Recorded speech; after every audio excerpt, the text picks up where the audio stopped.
My mom demanded my $40,000 fund for my sister. I had her arrested at my engagement party.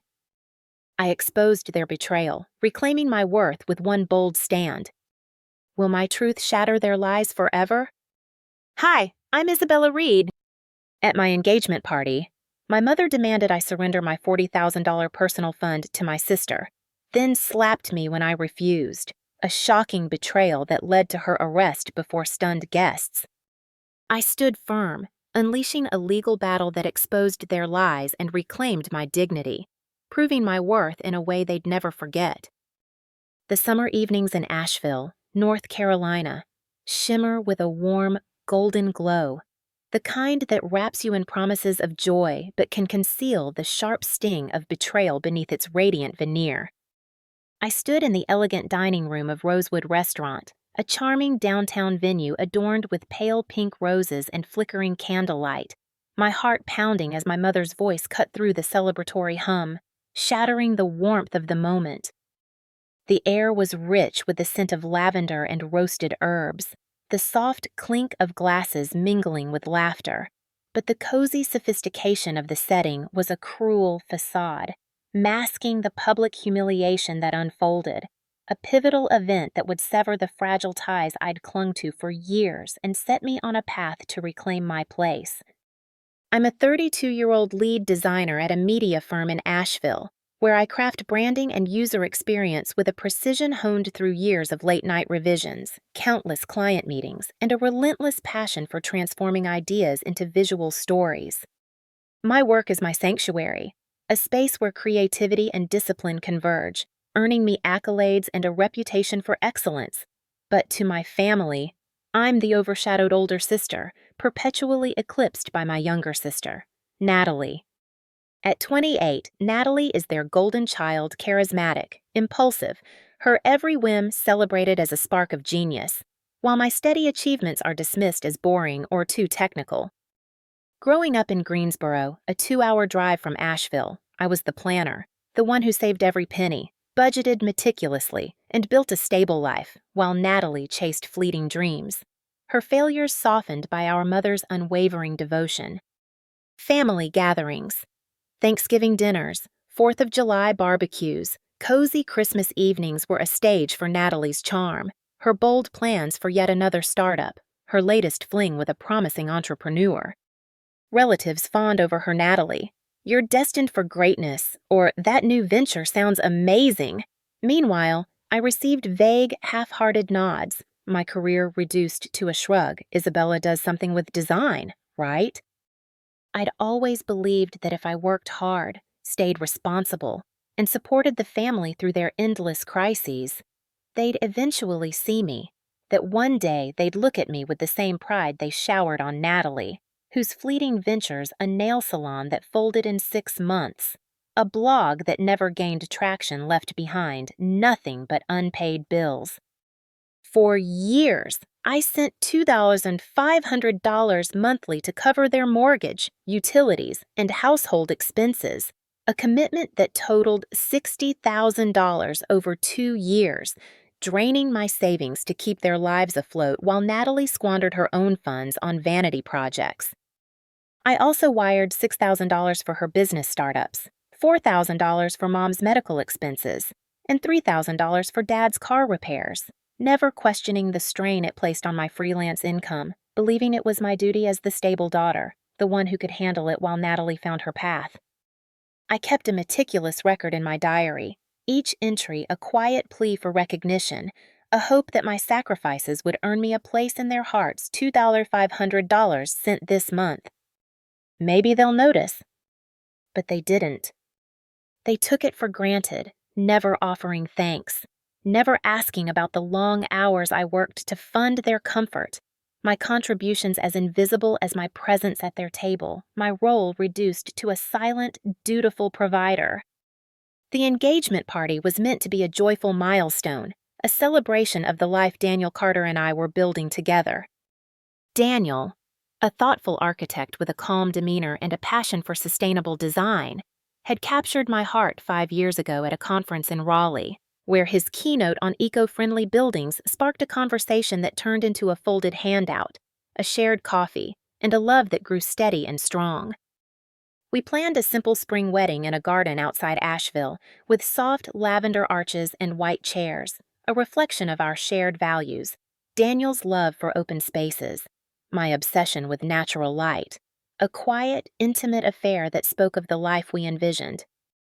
The party at Rosewood was our first step, a night to share our joy with friends, colleagues, Daniel's warm and welcoming family, and a few close relatives, a chance to set aside the family tensions that had worn me down for years, to bask in the love we'd cultivated. I'd hoped, perhaps naively, that my family mom, dad, and Natalie would show up, smile, and let the evening be about us, a rare moment of harmony free from their usual undercurrents of favoritism and control. That hope was shattered in an instant. As I raised my glass to thank the guests, my mother, Susan, stood, tapping her wine glass with a sharp clink that silenced the room, her presence commanding every eye. "Congratulations to Isabella and Daniel," she began, her smile tight, her eyes colder than the summer night outside. "Since this is a special occasion, your father and I have decided to transfer Isabella's $40,000 personal fund to Natalie, who's getting married soon and struggling financially." The room froze, a collective gasp rippling through the guests, some exchanging stunned glances, others chuckling nervously, assuming it was a jest. I stood motionless, my lips parted, the words stuck in my throat, my mind racing to process the audacity of her announcement. The $40,000 was mine, a custodial account opened in my name at 17, fully under my control since I turned 18, painstakingly saved through years of frugal living and careful planning, earmarked for our wedding, a dream Daniel and I had crafted with love and intention. I took a deep breath, forcing my voice to remain steady despite the fire burning in my chest. "Mom, that money is mine. It's in my personal account, saved for our wedding. I used part for college, but the rest is for this." She tilted her head, her expression unshaken, as if my objection was a minor inconvenience. "You have enough, Isabella, a stable job, a successful fiancé, a comfortable life. Natalie needs it more. You should have offered to share long ago." Natalie shot to her feet, her eyes flashing with defiance, her voice sharp and accusatory. "You're so selfish, Isabella. You always act like you're better than everyone." "I need that money, and you know it." The guests shifted uncomfortably, their murmurs growing, the air thick with tension as I stood at the center of their scrutiny, my heart pounding, my composure fraying but holding. I met Natalie's glare, my voice firm. "No, Natalie, you don't need my money. You need to take responsibility for your own choices.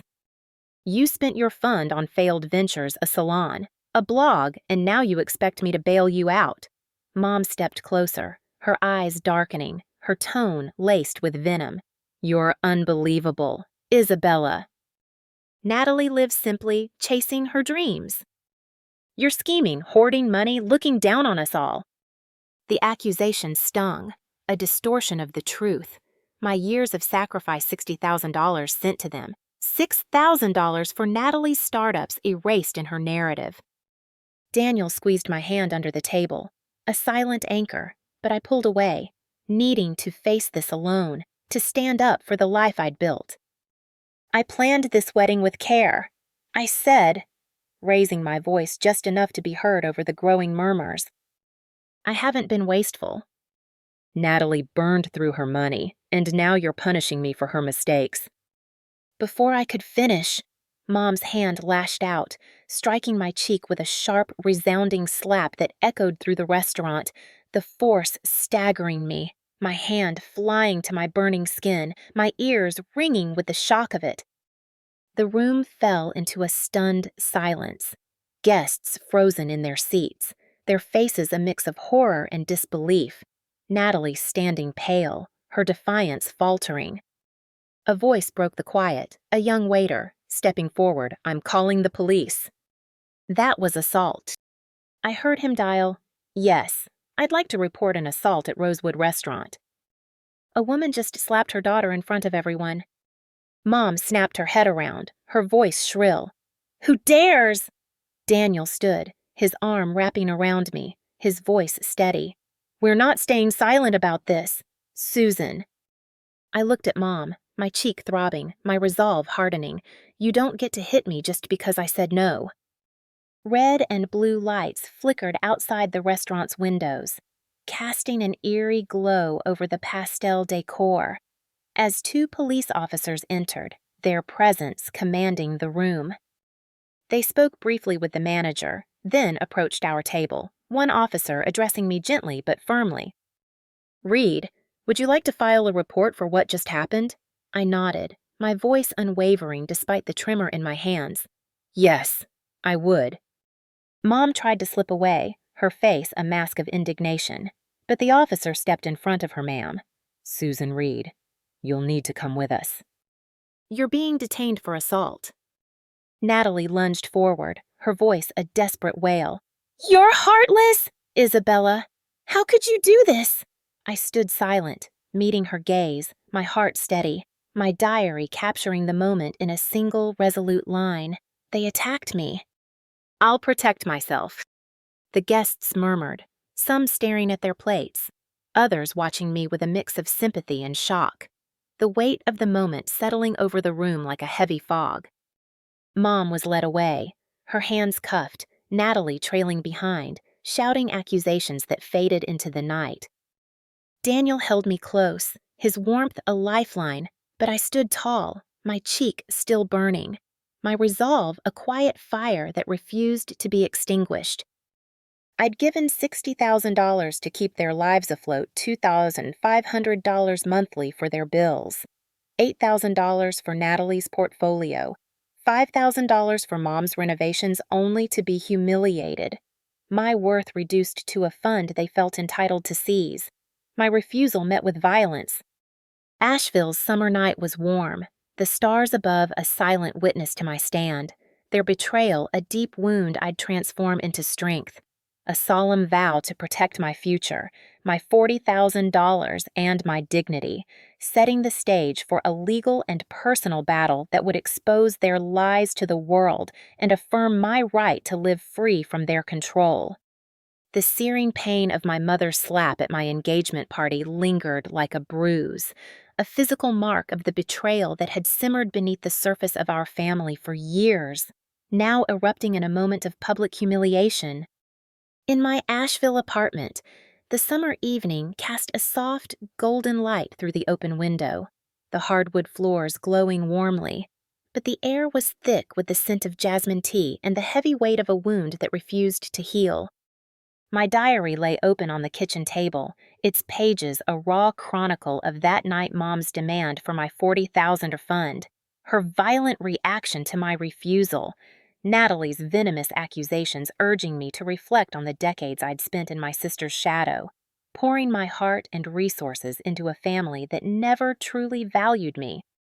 The echo of Mom's chilling words, "You're scheming," and Natalie's spiteful cry, "You're selfish," reverberated in my mind, a stark reminder of the favoritism that had defined my existence, a painful clarity that crystallized in the elegant chaos of Rosewood Restaurant, setting the stage for a fight I hadn't sought but was determined to win. Growing up in Greensboro, North Carolina, I was always the responsible older sister, my life a study in discipline and foresight, while Natalie, 4 years younger, basked in the glow of our family's adoration. At 28, Natalie was their golden child, charismatic, impulsive, her every whim celebrated as a spark of brilliance, her failures brushed aside as learning experiences. Family gatherings, cozy Christmas dinners, lively summer barbecues, quiet Sunday brunches were a stage for Natalie's charm. Her bold declarations of yet another startup idea, her fleeting romances with visionary entrepreneurs. Relatives showered her with praise, Natalie. "You're going to be a star," or "That new project sounds incredible." Meanwhile, I was the afterthought, my career as a lead designer at a media firm, crafting branding and user experience for national campaigns, dismissed as just drawing or something technical. My parents, Robert and Susan never inquired about the award I won for a groundbreaking ad campaign or the sleepless nights I spent perfecting designs. Their focus locked on Natalie's potential. Her string of failed ventures, a nail salon that collapsed in months, a personal blog that fizzled out cushioned by their unwavering support.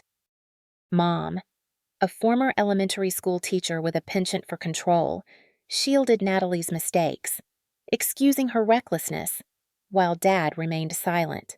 His avoidance of conflict a quiet endorsement of Mom's favoritism, leaving me to navigate their indifference alone. For years, I'd supported them financially, believing it was my duty as the stable daughter, the one who could shoulder the burden while Natalie chased her dreams with reckless abandon. I sent $2,500 monthly to cover their mortgage, utilities, and household expenses, a commitment that totaled $60,000 over 2 years, draining my savings to keep their lives afloat while Natalie squandered her own funds on vanity projects that never materialized.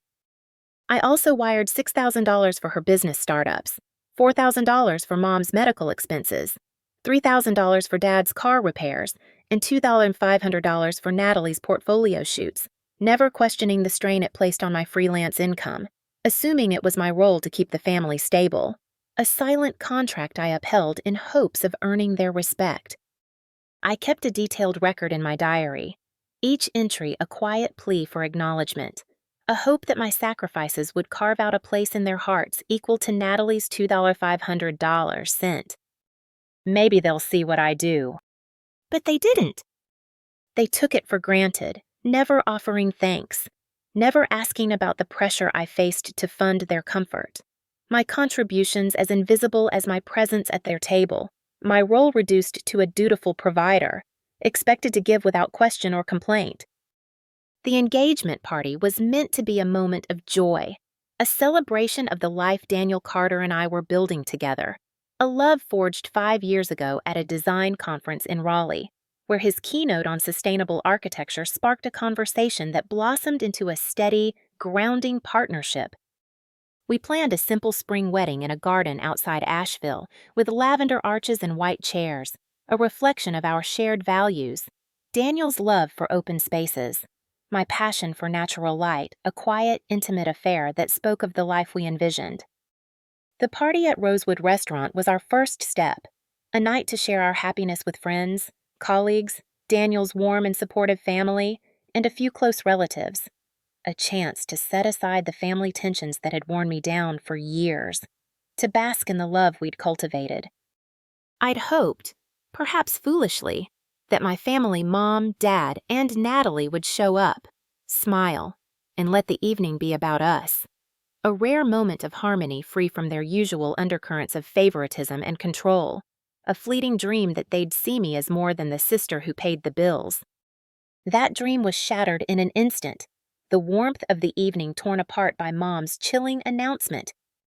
As I raised my glass to thank the guests, she stood, tapping her wine glass with a sharp, commanding clink that silenced the room, her presence drawing every eye like a spotlight. "Congratulations to Isabella and Daniel," she began, her smile tight, her eyes glinting with a cold intensity that sent a shiver down my spine. "Since this is a special occasion, your father and I have decided to transfer Isabella's $40,000 personal fund to Natalie, who's getting married soon and struggling financially." The words hit like a physical blow, a collective gasp rippling through the guests, some exchanging stunned glances, others chuckling nervously, assuming it was a jest, their murmurs growing as the weight of her statement settled over the room. I stood motionless, my lips parted, my mind reeling, the champagne flute trembling in my hand as I processed the audacity of her demand. The $40,000 was mine, a custodial account opened in my name at 17, fully under my control since I turned 18, painstakingly saved through years of frugal living and careful budgeting, earmarked for our wedding, a dream Daniel and I had crafted with love, intention, and countless hours of planning, a symbol of the life we were building together. I took a deep breath, forcing my voice to remain steady despite the fire igniting in my chest. the anger surging through me like a tidal wave. Mom, that money is mine. It's in my personal account, saved specifically for our wedding. I used part for college, but the rest is for this moment, for Daniel and me. She tilted her head, her expression unshaken, as if my objection was a trivial annoyance, her voice dripping with condescension. You have enough. Isabella, a stable job, a successful fiancé, a comfortable life. Natalie needs it more. You should have offered to share long ago, without us having to ask. Natalie shot to her feet, her eyes flashing with defiance, her voice sharp and accusing, cutting through the murmurs of the guests. You're so selfish, Isabella. You always act like you're better than everyone, hoarding your money while I'm struggling. I need that fund, and you know it. The guests shifted uncomfortably, their whispers growing louder, the air thick with tension as I stood at the center of their scrutiny, my heart pounding, my composure fraying but holding, my mind racing to find the words to defend the life I'd built. I met Natalie's glare, my voice firm, each word measured to cut through her accusations. No, Natalie, you don't need my money. You need to take responsibility for your own choices. You spent your entire fund on failed ventures, a salon that folded in months, a blog that went nowhere, and now you expect me to bail you out for your wedding. The truth hung in the air, stark and undeniable. But Mom stepped closer, her eyes darkening, her tone laced with venom that chilled the room. You're unbelievable, Isabella. Natalie lives simply chasing her dreams with courage. You're scheming, hoarding money, looking down on us all with your fancy job and your perfect fiancé. The accusation was a distortion, a cruel rewriting of my years of sacrifice, $60,000 sent to them over 2 years, $6,000 for Natalie's business startups, $4,000 for Mom's medical expenses, $3,000 for Dad's car repairs erased in her narrative, my contributions dismissed as if they'd never existed, my worth reduced to a fund they felt entitled to seize. Daniel squeezed my hand under the table, his touch a silent anchor, a reminder of the love and trust we'd built. But I pulled away, needing to face this moment alone, to stand up for the life I'd earned, the boundaries I'd fought to maintain. I planned this wedding with care and thoughtfulness, I said, raising my voice just enough to be heard over the growing murmurs of the guests, my words carrying the weight of years of unspoken frustration. I haven't been wasteful, haven't squandered a dime. Natalie burned through her money on vanity projects, and now you're punishing me for her mistakes, trying to take what's mine to fix her failures. The room seemed to hold its breath, the guests' eyes fixed on me, some nodding in quiet support, others staring at Mom, waiting for her response, the tension palpable, like a storm about to break. Before I could finish, before I could fully articulate the injustice of their demand, Mom's hand lashed out, striking my cheek with a sharp, resounding slap that echoed through the restaurant like a gunshot, the force staggering me, my hand flying instinctively to my burning skin, my ears ringing with the shock of the violence. The room plunged into a stunned silence, guests frozen in their seats, their faces a mix of horror and disbelief, Natalie standing pale, her defiance faltering, her eyes wide as if she hadn't expected this escalation. A voice broke through the quiet, a young waiter, stepping forward from behind the bar, his tone firm and resolute. I'm calling the police. That was assault, clear as day. I heard him dial, his voice steady as he spoke into the phone. Yes, I'd like to report an assault at Rosewood Restaurant. A woman just slapped her daughter in front of everyone. It's unacceptable. Mom snapped her head around, her voice shrill with indignation. Who dares interfere in our family matters? But the waiter held his ground, unfazed. I'm a witness, and I'll testify. Daniel stood, his arm wrapping around me, his voice calm but unyielding, cutting through the chaos. We're not staying silent about this, Susan. You crossed a line.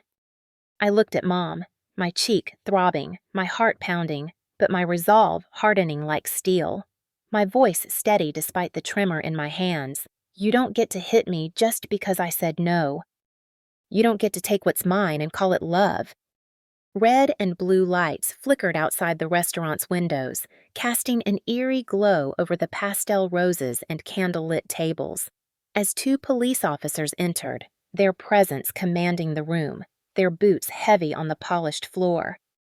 They spoke briefly with the manager, who pointed toward our table, then approached, one officer addressing me with a gentle but firm tone. "Miss Reed, would you like to file a report for what just happened?" I nodded, my voice unwavering, the weight of the moment grounding me. Yes, I would. This wasn't just a slap, it was an attack on my right to say no. Mom tried to slip away, her face a mask of indignation, her movements quick and defiant, as if she could escape the consequences of her actions, but the officer stepped in front of her, his voice authoritative. "Ma'am, Susan Reed, you'll need to come with us." "You're being detained for assault."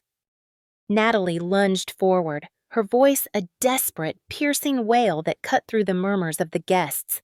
"You're heartless, Isabella. How could you do this to Mom, to our family?"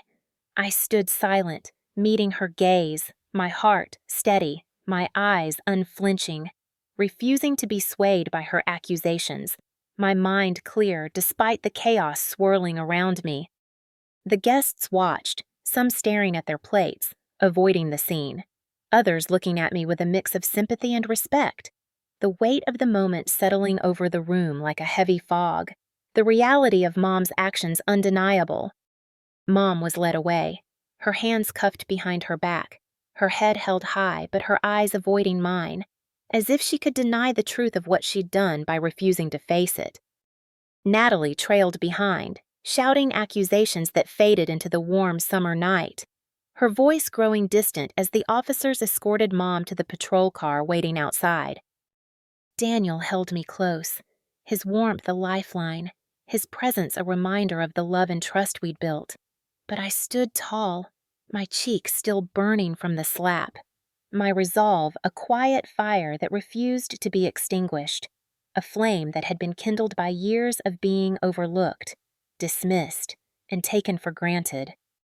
I'd given $60,000 to keep their lives afloat, $2,500 monthly for their mortgage and utilities, $8,000 for Natalie's portfolio, $5,000 for Mom's renovations, $3,000 for Dad's car repairs, only to be humiliated, my worth reduced to a fund they felt entitled to seize.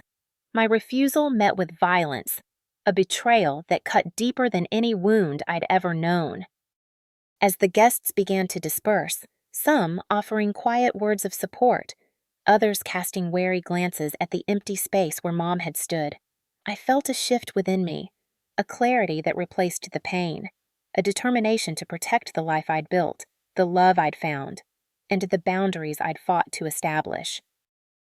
My diary captured the moment in a single, resolute line, scrawled in black ink with a steady hand. "They attacked me, but I'll protect myself." This is my line in the sand. Asheville's summer night was warm, the stars above a silent witness to my stand, their betrayal a deep wound I'd transform into strength, a solemn vow to defend my future, my $40,000 and my dignity, no matter the cost. I didn't know then that their next move, a vicious campaign of rumors and sabotage, would escalate the battle, pushing me to confront not just their greed, but their desperate need to control me.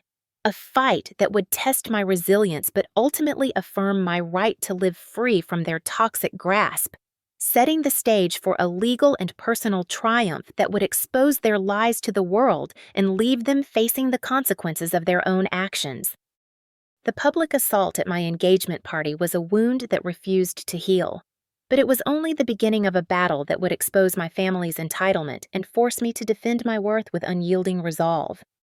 In my Asheville apartment, the summer morning was bright, the sunlight streaming through the open window, casting a golden glow across the hardwood floors, illuminating the sketches and design boards scattered on my desk, but the air was heavy with the scent of cedar and the tension of an ongoing fight. My diary lay open beside a cooling cup of coffee, its pages a raw testament to that night at Rosewood Restaurant Mom's demand for my $40,000 fund. The sharp sting of her slap, Natalie's venomous accusations, and the police hauling Mom away in handcuffs, urging me to stand firm, to protect my life and my boundaries against a family that had never valued me. The memory of Mom's cold declaration, "You're scheming," and Natalie's spiteful cry, "You're heartless," echoed in my mind, a searing reminder of their betrayal, a catalyst for a legal stand that led to a courtroom victory, only to be met with a vicious counterattack from my family, deepening the rift but strengthening my determination to reclaim my dignity. The engagement party had been a dream shattered. Daniel and I envisioning a simple spring wedding, our love a steady flame kindled 5 years ago at a design conference until Mom's announcement. We're transferring Isabella's $40,000 to Natalie, and her slap, when I refused, turned celebration into chaos. Natalie's accusations, "You're selfish," and Mom's entitlement revealed their lifelong favoritism. My $60,000 in family support, $2,500 monthly for their bills, $8,000 for Natalie's ventures, $5,000 for Mom's renovations rendered meaningless in their eyes. My worth reduced to a fund they felt entitled to seize. The police's arrival, Mom's detention for assault, and my decision to file a report marked a turning point. A moment of defiance against years of being overlooked, my diary capturing the resolve in a single line. They crossed a line. I'll make them face consequences. I contacted Clara Jennings, a sharp, no-nonsense lawyer recommended by Daniel, who reviewed the incident with a steady gaze. "You did the right thing, Isabella, by not staying silent. We have a strong case surveillance footage, witness statements, and a clear act of assault. Let's make sure this sticks." 3 weeks later, the courtroom was a stark contrast to Rosewood's warmth, its cold fluorescent lights and polished wooden benches amplifying the gravity of the moment. Mom. Susan Reed stood before the judge, her expression icy, her eyes fixed on the floor, never once meeting my gaze, as if she could will away the reality of her actions by refusing to acknowledge them. Daniel sat beside me, his hand a steady anchor, while Clara presented our case with precision, her voice calm but commanding your honor.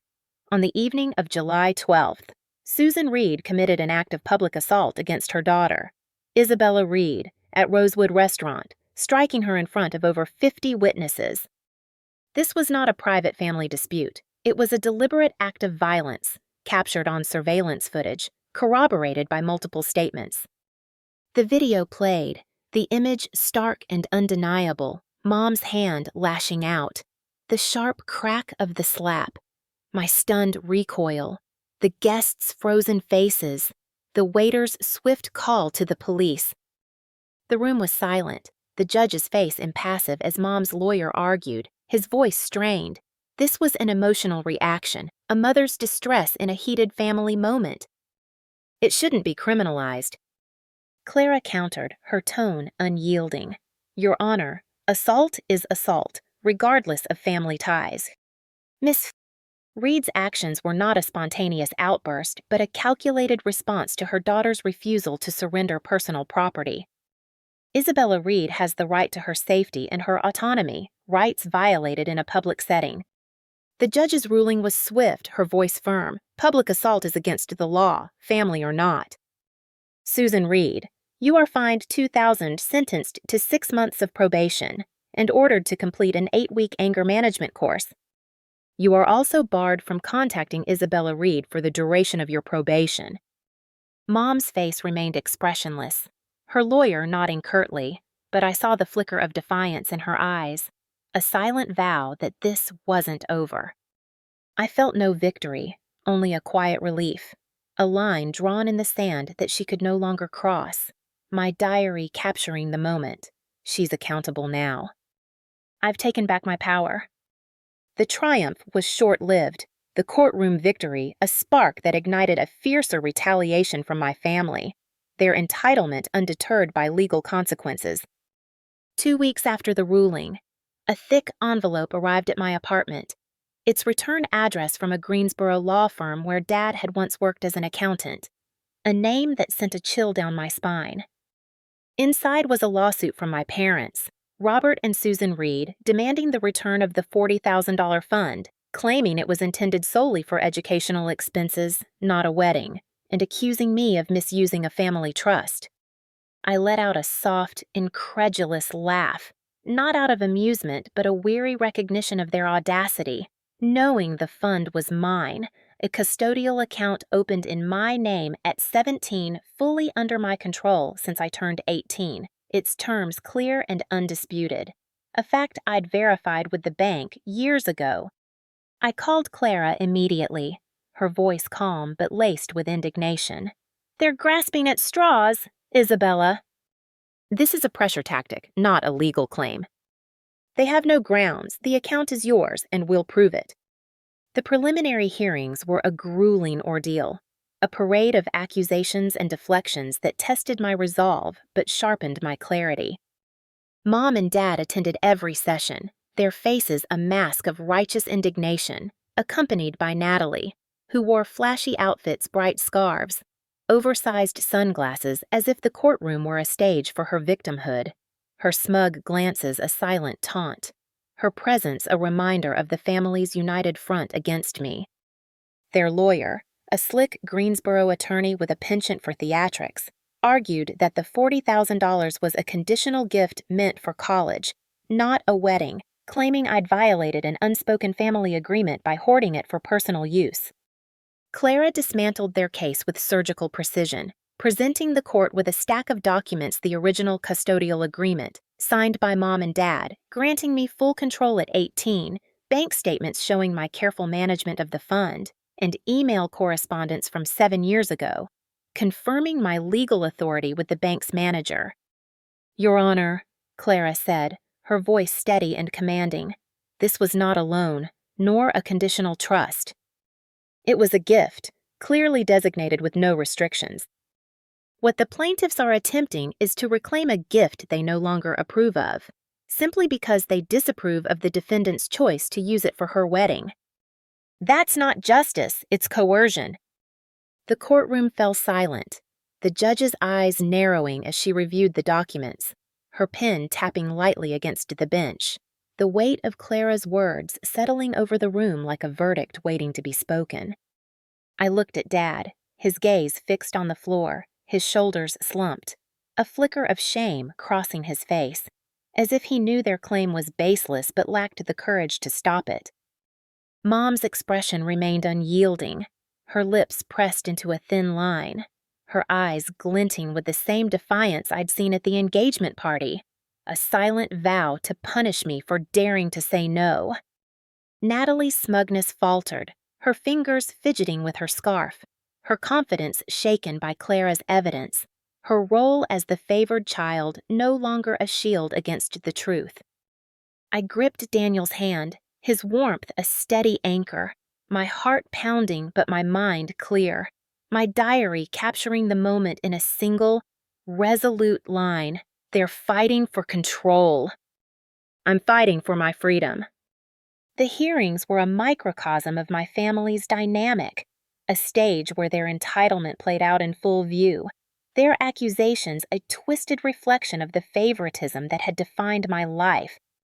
I'd given them $60,000 over 2 years, $2,500 monthly for their mortgage and utilities, $8,000 for Natalie's portfolio, $5,000 for Mom's renovations, $3,000 for Dad's car repairs, $2,500 for Natalie's blog, my savings drained to keep their lives afloat, my sacrifices erased in their narrative, my worth reduced to a fund they felt entitled to seize, my refusal met with violence and now legal harassment.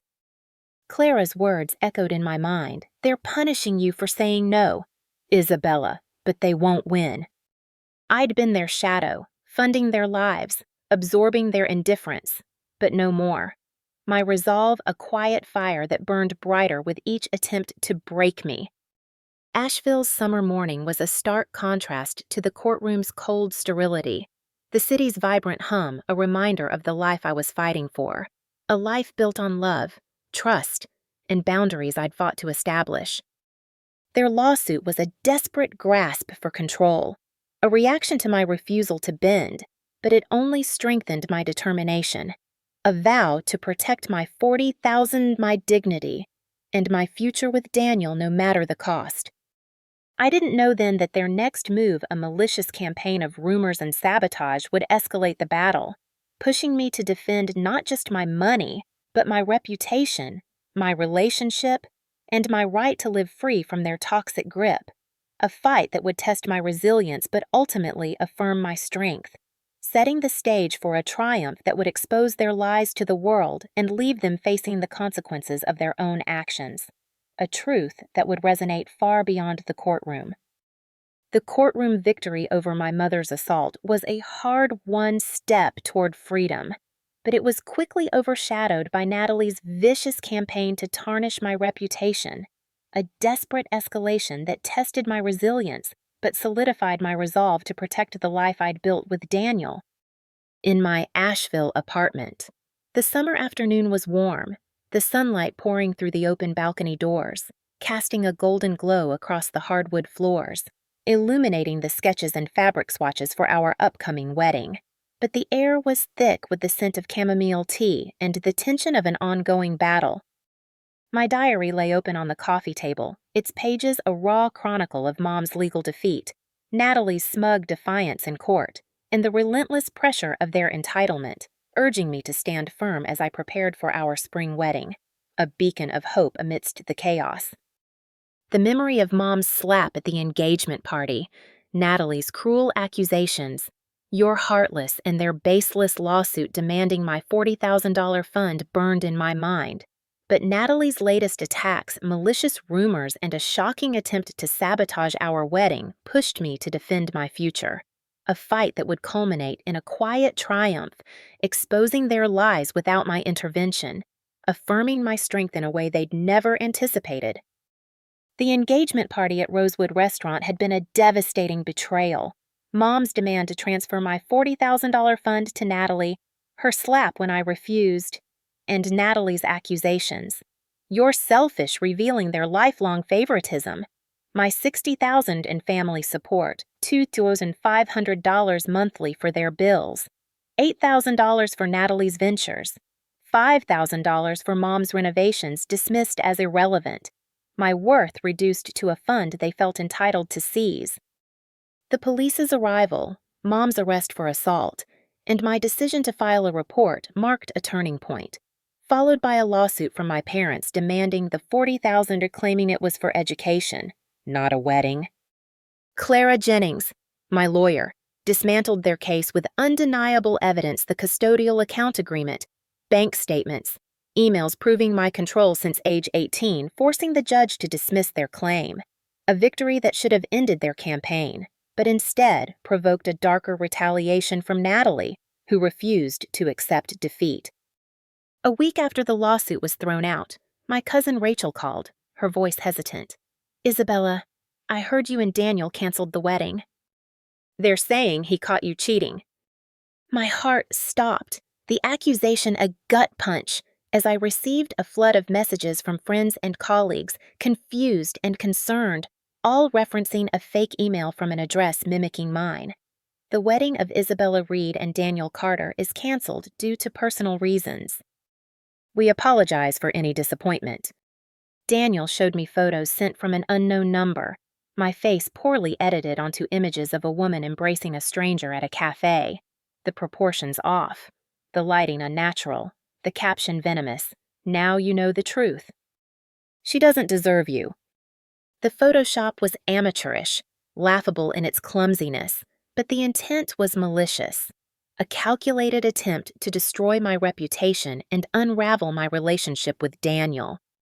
They think I'd believe this cheap fake, Daniel said, his voice steady, his trust unwavering, his arm around me a lifeline as I fought back tears, not of pain, but of gratitude for his faith in me.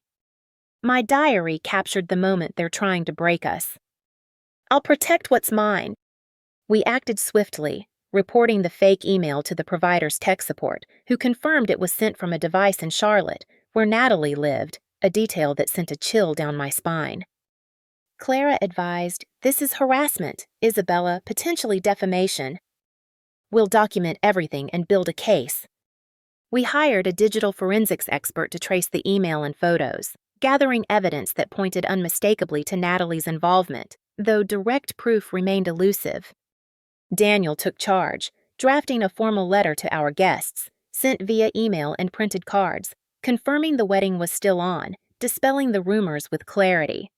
Due to false information circulated recently, we reaffirm that our wedding is proceeding as planned. Thank you for your support. Most guests responded with warmth, some admitting they'd sensed the lies, others offering quiet support. But the betrayal cut deep, a reminder of Natalie's desperation to hurt me. My $60,000 in family support, $10,000 for her blog, $6,000 for Mom's renovations meaningless in her eyes. My refusal to surrender the $40,000 a wound she sought to avenge with malice. As we planned our spring wedding, a simple garden affair with white chairs, lavender arches, and soft guitar music, I took precautions. Hiring 2 private security guards experienced in event management, one to check the guest list at the entrance, the other to patrol the perimeter. A decision born of necessity after the engagement party's chaos. 3 days before the wedding, Daniel and I sent a formal notice to Mom, Dad, and Natalie, barring them from attending for the emotional well-being of the bride, a boundary set with Clara's guidance, mailed via certified letter to ensure they received it. No response came, their silence a deceptive calm, a quiet before the storm I knew was brewing, my diary noting they're not done. I'll be ready.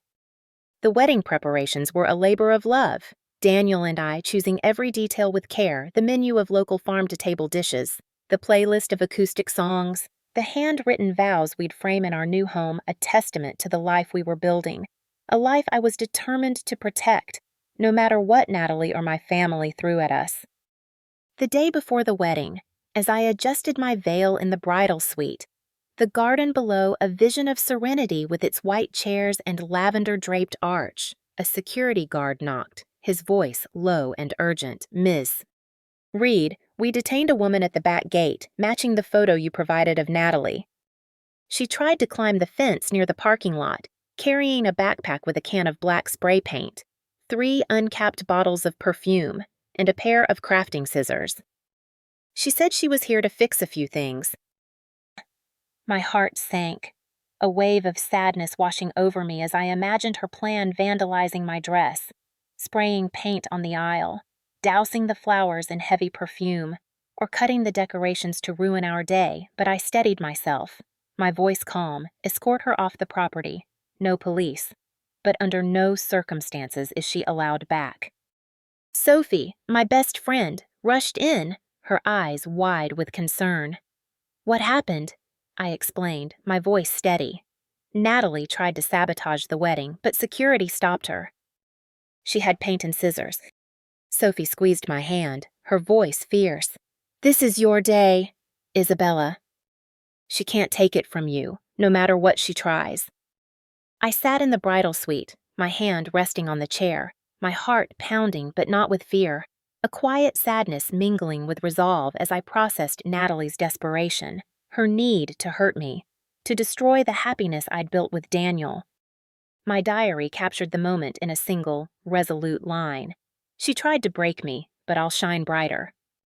I'd given $60,000 to my family, $2,000, $500 monthly for their bills, $10,000 for Natalie's portfolio, $6,000 for Mom's renovations, $3,000 for Dad's car repairs, only to face their greed, their violence, and now their sabotage, my trust shattered, my worth dismissed. But I was done being their shadow, done absorbing their indifference, done letting their chaos dictate my life. Asheville's summer afternoon was a stark contrast to the storm Natalie had tried to unleash. The city's vibrant hum, a reminder of the life I was fighting for, a life built on love, trust, and boundaries I'd fought to establish. The wedding loomed as a symbol of hope, a testament to the strength Daniel and I had cultivated, a day we'd planned with care, every detail a reflection of our shared values, our commitment to a future free from the toxicity of my family's demands. Natalie's sabotage was a final, desperate act, a reflection of her refusal to accept my boundaries, her need to control and destroy, but it only strengthened my resolve, a vow to protect my day, my love, and my dignity, no matter the cost. I didn't know then that the wedding would unfold in serene triumph, a quiet victory that would affirm my worth without a single word from me, a moment that would let their lies crumble under their own weight, exposing their true nature to those who mattered most, a truth that would resonate far beyond the garden's lavender arches, affirming my right to live free and whole, a life built on my terms, not theirs. The failed sabotage at my wedding was the final act in my family's campaign to control me, a desperate bid that crumbled under the weight of their own deceit, leaving me to embrace a life of peace and self-affirmation, free from their toxic grip. In my Asheville apartment, now the cozy two-bedroom home Daniel and I share in Forest Hill, the summer morning was serene, the sunlight streaming through the balcony doors, casting a golden glow across the hardwood floors, illuminating the framed wedding photos and handwritten vows that adorned our walls. The air was fragrant with the scent of lavender from the potted plants we'd nurtured, a symbol of the love and boundaries we'd cultivated, but it carried a quiet strength, a reminder of the battles I'd fought to reach this moment. My diary lay open on the coffee table, its pages a testament to my journey through betrayal, legal fights, and relentless sabotage, urging me to savor the peace I'd won, to live unburdened by the family that had never valued me. The memory of Mom's slap at the engagement party, Natalie's malicious rumors, and their demand for my $40,000 fund lingered like a fading scar. But the serene triumph of our wedding day, a celebration untouched by their chaos, proved my strength, a quiet victory that required no words, only the courage to choose myself, a choice that affirmed my worth in a way they'd never understand. The wedding was a beacon of hope, a simple garden affair outside Asheville, with rows of white chairs, lavender-draped arches, and the gentle strumming of a guitar, a reflection of the life Daniel and I had envisioned open, warm, grounded in love. The engagement party had been a nightmare. Mom's demand to give my $40,000 to Natalie, her slap when I refused, and Natalie's accusations, "You're selfish," exposing their entitlement. My $60,000 in family support, $500 monthly for their bills, $10,000 for Natalie's portfolio, $6,000 for Mom's renovations dismissed as irrelevant, my worth reduced to a fund they sought to seize. The courtroom battle that followed, with Clara Jennings proving my ownership of the $40,000, was a victory. But Natalie's retaliation fake emails and doctored photos claiming I'd cheated on Daniel escalated the fight, a campaign to ruin my reputation that we countered with evidence and a letter to our guests, affirming the wedding was on. The final blow came days before the wedding, when security detained Natalie at the back gate, her backpack containing spray paint, perfume, and scissors, her plan to vandalize our day thwarted. My response, calm but firm, escort her off. No police, but she's not allowed back. The wedding day unfolded in a golden haze of sunlight, a serene contrast to the chaos my family had tried to unleash. I stood in the bridal suite, adjusting my veil, the garden below a vision of tranquility, its white chairs and lavender arches a testament to the love Daniel and I had built. Sophie, my best friend, stood by me, her presence a lifeline. "This is your day, Isabella." "They can't touch it." My Uncle David, who'd stepped in to walk me down the aisle in place of Dad, arrived, his warm smile a reminder of the family I'd chosen, not the one I'd lost. 2 security guards, one at the entrance, one patrolling the perimeter, ensured no disruptions, a precaution born of necessity after Natalie's attempt. Their presence, a quiet reassurance that this moment was ours, untouchable by my family's malice. As the guitar began, I walked down the aisle, arm in arm with David, Daniel waiting beneath the lavender arch, his eyes lighting up, a silent vow that spoke louder than words. I choose you. Always. The ceremony was a tapestry of love, our vows ringing clear across the garden, each word a promise forged in the fires of the battles we'd faced. I promise to stand by you, to build a life of trust and truth, no matter what comes. The guests, Sophie, Rachel, Daniel's parents, a handful of close colleagues erupted in applause, their smiles warm, their presence a stark contrast to the absence of my family, a void that felt not like loss, but liberation. No one mentioned Mom, Dad, or Natalie, and they didn't need to. The people who mattered were here, their love filling the space my family had left empty. The reception was a blur of laughter, clinking glasses, and soft music, the farm-to-table menu and acoustic playlist a reflection of our values, a celebration of the life we were building, free from the toxicity of my family's demands. My diary captured the moment in a single, radiant line. They tried to break me, but I'm whole, surrounded by love.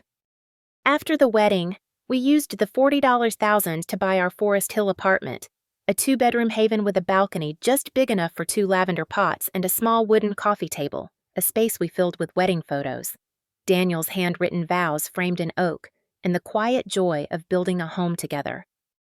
We painted the walls, argued over crooked shelves, and laughed through the imperfections, each moment a testament to the life we'd chosen, a life unburdened by my family's greed.